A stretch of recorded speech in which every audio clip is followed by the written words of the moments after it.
L'idée de cette vidéo là, ça va être que tu nous suives dans cette aventure d'aménagement de van, et tout au long je vais te montrer quelques petits tips que j'ai appris au fur et à mesure de mes années d'apprentissage ou d'expérience tout simplement. Qui pourraient aussi t'aider tout simplement dans ta maison si tu as besoin de faire des meubles, des objets, des choses comme ça. Donc si t'es pas déjà abonné, je t'invite à le faire, et puis n'hésite surtout pas à mettre des commentaires, poser des questions. Et l'autre con il te répondra.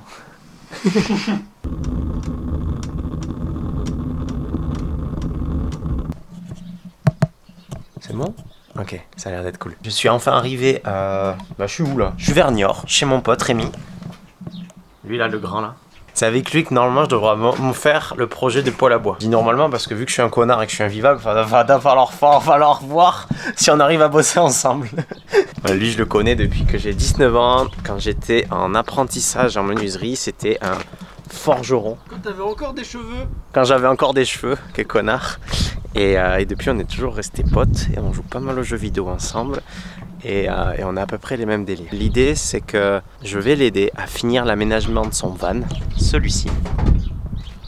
Ce gros truc là, qui est déjà bien commencé, il y a l'électricité, il y a à peu près le système d'eau qui est à peu près installé. Il va profiter de mon expérience pour apporter quelques finitions et surtout faire des meubles qui n'ont pas encore été faits. Donc je suis venu avec mon camion qui est juste ici. Et mes machines et celles de mon père. Tout ce qui est établi, etc. Machine à bois et d'autres trucs portatifs qu'il n'a pas parce que souvent quand tu fais l'artisanat, il faut les outils et c'est déjà de l'investissement de base. Et voici par exemple les finitions que je vais essayer de modifier. Ça c'est pas acceptable pour moi. On a toute une structure métallique. C'est ça qui est intéressant de voir, c'est que chacun fait avec ses expériences et Rémi il sait pas faire des tenons mortaises, il sait pas faire ça en bois. Lui il sait couper du fer, il sait souder, donc il a fait avec ce qu'il savait et c'est ça qui est vraiment intéressant de voir ici. C'est qu'il a fait avec son expérience. C'est sûr que ça va pas bouger. Tu peux te pendre au placard, c'est bon, ça va pas bouger. Ouais, je peux me pendre au placard hein. Ouais, mais moi je l'ai fait donc pour le tester. Donc... Alors voilà, donc ça tient. Bon après je fais 30 kg, donc s'il manque un meuble, banquette, rangement, etc. qui va servir aussi de lit, peut-être que tu peux nous expliquer ce qui manque.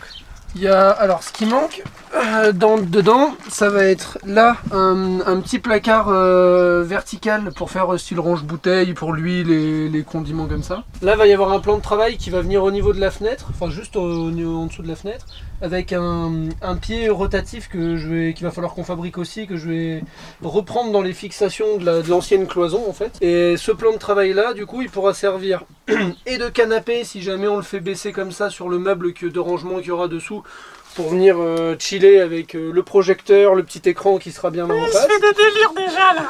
Oui. Ensuite, il pourra aussi pivoter comme ça, parce que les deux sièges se tournent, avec la banquette de dessous, enfin le meuble de rangement qui pivotera aussi pour venir à manger à 2 ou 4 en fonction du nombre qu'on est. Okay. Et ensuite, il pourra aussi, une fois qu'il sera déplié, baisser et venir à côté justement du meuble de rangement qui servira de banquette, avec des coussins pour faire un lit d'appoint si jamais... par inadvertance, on héberge quelqu'un une nuit, quoi. Voilà, genre moi, parce qu'à chaque fois je suis son colocataire. Voilà, du coup c'est ce qui va se passer et je vais essayer de te montrer un petit peu le déroulement. Alors bien sûr, vu que je suis un gros con, que j'avais pas du tout prévu de filmer, mais je me dis allez, ça peut être pas mal. J'ai pris ni trépied ni stabilisateur, donc ça va être à l'arrache. Allez, à très vite. La première étape avec Rémi, ça a été justement d'enlever tous les éléments qui pouvaient nous gêner pour la suite et pour être, avoir du mouvement dans le camion. On a sorti le lit, on a sorti tout ce qui était bac à eau et eau usée. Et ensuite ensemble, on a défini les meubles, enfin les priorités de ce qu'il y avait à faire, c'est-à-dire la modification des meubles, les finitions à apporter, pour essayer de ne pas brûler les étapes, c'est-à-dire faire un meuble qui nous gênera pour en faire un prochain, etc. etc. Okay. Attends que tu coupes pas le domino et les films, ça me va hein. Ah, c'était pas fait pour être démonté à la base. Rémi, qu'est-ce que t'as fait avec tes dominos? Ah, moi je préfère... Ah, j'ai tout scotché. Fait une demi-heure que j'essaye d'enlever 2 dominos, il a mis 3 rouleaux de scotch dessus là. Oh, l'autre Marseillais, une demi-heure quoi. Bâtard. Ah, la sardine elle a bouché le port de Marseille. Alors il va falloir que je prenne du scotch. Ah, du scotch encore. Vas-y, tu faisais encore du scotch, du scotch, du scotch.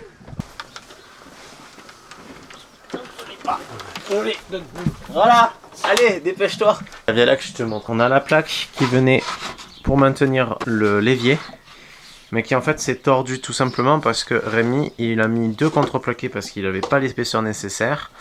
Hop là, il n'avait pas le bois nécessaire sur le moment. Et le souci, c'est qu'il a mis des vis, mais que ça s'est affaissé. Là, l'idée, ça va être de mettre de la colle, revisser et serrer ça sur le plan de travail que ça sèche. Et du coup, ça va refaire une plaque entière qui sera bien rigide et qui ne bougera pas. Pour faire ça, j'ai acheté de la colle de classe 3. Tu peux voir ici, colle de classe 3. Ça, en fait, tu as la classe 1, classe 2, classe 3, classe 4. La classe 4, c'est genre, tu peux mettre ton bois collé dans de l'eau, il peut y rester, la colle ne va jamais bouger. Classe 3, tu peux mettre ça dans ta salle de bain, tu peux mettre ça pour coller tes volets. S'il y a de l'eau qui passe un peu dessus, qui pleut dessus, c'est pas grave, il faut pas que ça soit immergé. Voilà, faut pas non plus que ça reste trop le temps dans l'eau, en fait. Classe 1, bah c'est que de la colle intérieure et ça n'a pas du tout le droit de prendre de l'eau, sinon ça va très vite se décoller. Et c'est des colles qui collent beaucoup moins bien. On a un petit biberon qui peut faire des petits filets. Le truc, c'est que si tu fais des petits filets, ça collera que au niveau des filets. Là, l'idée, ça va être d'étaler de la colle partout. Et après, avec ce petit pinceau, tu en étales sur toute la surface. Et du coup, c'est le pouvoir collant de toute une surface qui est plus important que juste beaucoup de colle à un endroit.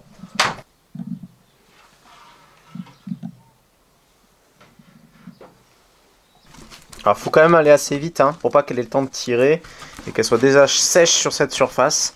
Donc le mieux c'est d'avoir déjà tout prêt, j'ai toutes les vis de prêtes. Après on va la serrer à plat avec les serre-joints. J'utilise le fait d'avoir mon marbre et mes poutres dessous pour serrer sur une surface bien plate pour que tout le plan en fait qui vient d'être recollé lui reste bien à plat et quand ça va sécher il va rester tel quel. Parce qu'il a commencé à gondoler dans tous les sens. Si tu n'as pas de marbre, si tu n'as pas d'établi, tu prends 2 bouts comme ça de litho que tu laisses sur champ et en fait ils sont tellement plus épais qu'ils vont faire en sorte que ça transforme le truc en plat. Tu prends un sandwich, en fait au lieu d'avoir une grosse poutre métallique comme tu as là, tu as 2 gros lithos en bois. Nous on faisait ça en atelier en menuiserie. On avait par exemple nos portes et tout quand on serrait, quand on les mettait à coller. On faisait tous nos serrages, on mettait des lithos à plat pour pas qu'elles vrillent, etc. au moment de sécher. Hop, on les prenait. En plus, on pouvait les poser dans l'atelier où on voulait. Parce que là, le souci, c'est que mon établi, maintenant, il est bloqué pendant au moins 2 heures le temps que la colle tire bien, quoi. Et après, l'avantage, vu qu'on est sur une colle à l'eau, c'est que tu peux nettoyer tous tes pinceaux et tout à l'eau. Pour t'expliquer rapidement, ici il y avait le four, et ici il y a le gaz. Là avant il y avait le frigo, sauf que le frigo il y avait de l'espace entre et c'était pas du tout bien ajusté. Ça c'était un petit peu trop haut. Donc là dans l'idée ça va être de décaler le meuble ici pour que le four puisse avoir un peu plus de place parce que sinon au niveau des poêles ça passait pas ici, ça butait contre le mur et puis il faut un espace pour la réglementation. Je crois qu'il est de 25 donc il sera même pas respecté de toute manière. Et après du coup le meuble ici au lieu d'être méga large il va faire légèrement ça pour gagner de la place pour avoir un meuble bouteille sur le côté. Donc ça va être la première étape ici, faire ce meuble propre pour ensuite aller faire un meuble là. Rémi lui pendant ce temps là il va profiter que je suis en train de faire le meuble ici pour préparer la bonde et tout ce qu'il faut et les passages, c'est à dire descendre tout son bloc électrique ici, le mettre plus bas, on va enlever tout ça pour remettre le passage de roue. Une fois que ça sera déjà fait tout ça, on sait que la cuisine, l'électricité et tout ça ne bougera plus, on pourra avancer pour ensuite faire le meuble où il y aura des tiroirs, où ça servira de banquette. Et ça, si déjà tout ça c'est fait, on fait toutes les finitions ensuite et on verra pour la douche. Parce que la douche, on a des toilettes sèches ici avec la douche intégrée à l'intérieur. Et pour l'étanchéité, il risque d'avoir quelques petits problèmes et ça c'est à voir pour la suite. Aussi des rangements ici à faire, donc une belle plaque avec une prise interrupteur ici et les finitions là à faire.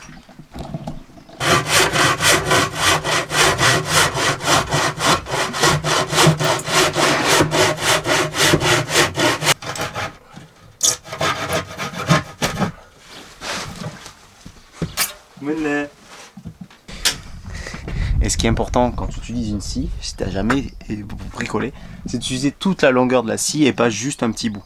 L'erreur du débutant, c'est ça, c'est utiliser que le 10 cm de ta lame. Parce que quand tu achètes un outil, tu achètes tout l'outil. Voilà. Rémi, c'est quoi le conseil pour la scie? De servir que du bout. C'est là où ça coupe le mieux. Quel connard.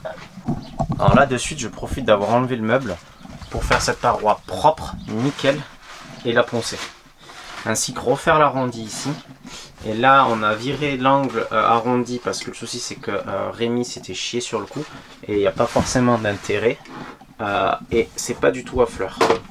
Donc je vais venir avec la défonceuse, un outil spécial. Dis que j'ai fait de la merde. J'ai dit que tu t'es chié et c'est toi qui l'as dit. Et donc je vais remettre ça à fleur. Ici avec la défonceuse, je vais faire un arrondi. Pareil là, pour qu'au passage, ça soit beaucoup plus agréable. Faut y aller doucement pour pas que le contreplaqué éclate. Tir à bois main, c'est essentiel.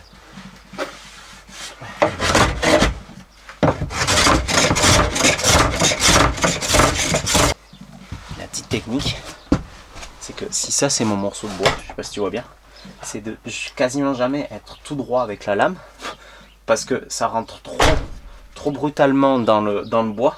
C'est d'être toujours légèrement de biais. Comme ça fait un peu comme le système de la guillotine. Ça rentre progressivement et ça coupe net, comme la guillotine quoi. Donc là l'idée c'est, je sais pas si on m'entendra bien avec le masque, mais ça va être d'affleurer le contreplaqué qui dépasse avec la défonceuse. Un petit roulement à billes. Je coupe l'explication là et je prends le temps de te l'expliquer mieux après. Ben là il n'y a pas grand chose parce qu'il y a beaucoup de biais. Et maintenant là-dessus je vais mettre ce qu'on appelle un quart de rond qui va permettre de faire tout le rond ici propre. C'est bon, t'en prends plein la gueule? Ouais. Nickel. Contraste.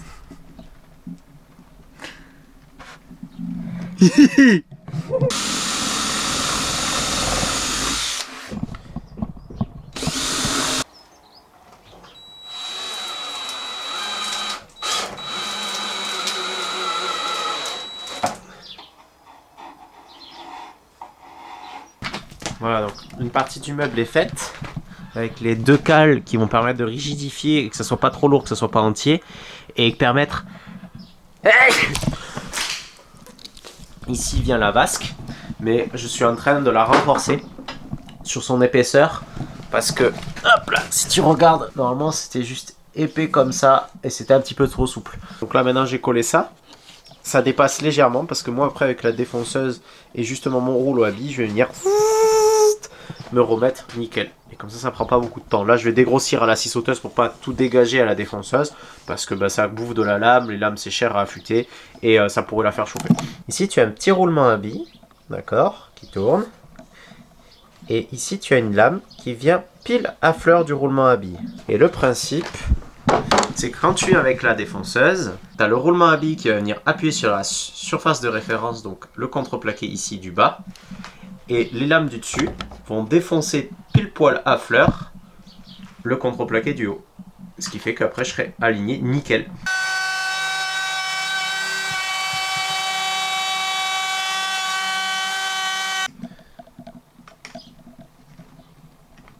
C'est du facochère. Vas-y petit facochère. C'est en train de sécher des espaces pour les tiroirs. On va avoir deux tiroirs ici. Ici, il va y avoir un grand tiroir pour tout ce qui est vinaigre, huile, etc. Là, gros fourre-tout. Ici, ben ça c'est pour les prises. Hop, comme ça va cacher tout le boîtier électrique pour la prise qui va être là. On va avoir 3 prises et 2 ports USB sur le côté. Il est plus suspendu. On a, hop, sur le dessus, on va avoir ça. Et ici, on va peut-être essayer de faire une découpe. On va voir comment ça se passe au niveau des tuyaux. Mais pour récupérer l'espace perdu, donc il va falloir faire quelques rangements. Là, c'est l'espace qu'on a gagné, qui n'était pas exploitable jusqu'ici. Donc peut-être les planches à découper, les grilles pour le four, des conneries dans ce genre là. Et pareil, donc l'espace où on a décalé le meuble sur ce côté là, bah pareil je le garde, c'est pas perdu, ça peut servir pour ranger plein de petites merdes. Rien que la chérie de Rémi fait du dessin, et lui aussi d'ailleurs, bah, une pochette, comment on appelle ça? Une pochette à dessin, les planches à dessin ou des trucs comme ça, ça peut aller là, ça bouge pas, ça s'abîme pas. La suite, concevoir les tiroirs, j'ai récupéré mes côtes extérieures et après je vais me débrouiller à couper comme il faut pour que ça sorte. Mais ces tiroirs là, ça sera pour la suite. On va continuer l'aménagement petit à petit et te montrer au fur et à mesure. Rémi continue sur l'électricité, je fais le petit montage. On poste ça et tu verras petit à petit l'avancement et d'autres techniques telles que le tabletage, comment faire peut-être un tiroir, etc., etc., etc. Bien sûr, cette chaîne n'est pas orientée que aménagement, ça va être sur tout un tas de partages, tels que les poêles à bois qu'on est en train de concevoir ensemble, et ce que représente de créer une entreprise, essayer de s'en sortir alors qu'on n'a pas grand chose. J'espère que cette vidéo t'a plu, et à tout vite. Ciao.